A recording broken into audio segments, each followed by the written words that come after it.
ഇന്നലെ രാത്രി ഉറങ്ങാത്ത മക്കളോട് ഈശോയെ അവരെല്ലാം നീ ഏറ്റെടുക്കണം കർത്താവെ, ഏറ്റെടുക്കണം കർത്താവെ. കർത്താവ് പല ഭവനങ്ങളെ പകുതി പണി നിർത്തിയിരിക്കുന്ന പോലെ പണി നീ വീണപ്പോലെ തോന്നുന്നുണ്ട് ഈശോയെ.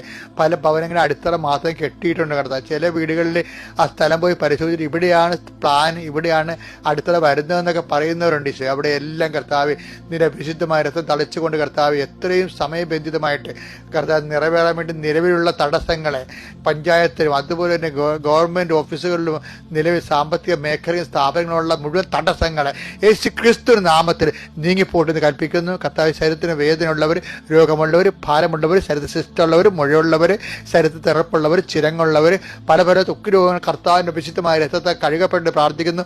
എൻ്റെ കർത്താവിൻ്റെ ഉന്നതമായ നാമത്തിൽ സഭയുടെ അധികാരത്തിൽ കുരിശിൻ്റെ അടയാളത്തിൽ ഞാൻ മക്കളെ ആശ്രയിക്കുന്ന, കോടതി കേസ് കൊടുത്തിട്ടുള്ളവരെ, നല്ല വിധി ആഗ്രഹിക്കുന്നവരെ, അതിനുവേണ്ടി പ്രാർത്ഥിച്ച് കാത്തിരിക്കുന്നവരെ കർത്താവ് ആശീർവദിക്കട്ടെ. കർത്താവ് ഓരോരുത്തരും ചിലരൊക്കെ ഇങ്ങനെ വസ്ത്രങ്ങൾ ധരിക്കുമ്പോൾ അവരുടെ ശരീരം മുമ്പത്തേക്കാൾ ചുരുങ്ങി അവിടെ ഭാരം കുറഞ്ഞു പോയത് കൊണ്ട് എന്താണെന്ന് അറിയാൻ ആകുലപ്പെടുന്നവരുണ്ട് ഈശോയെ. കാരണം പല വിഷയങ്ങൾ ആകുലപ്പെടുന്നവരുണ്ട് ഈശോയെ.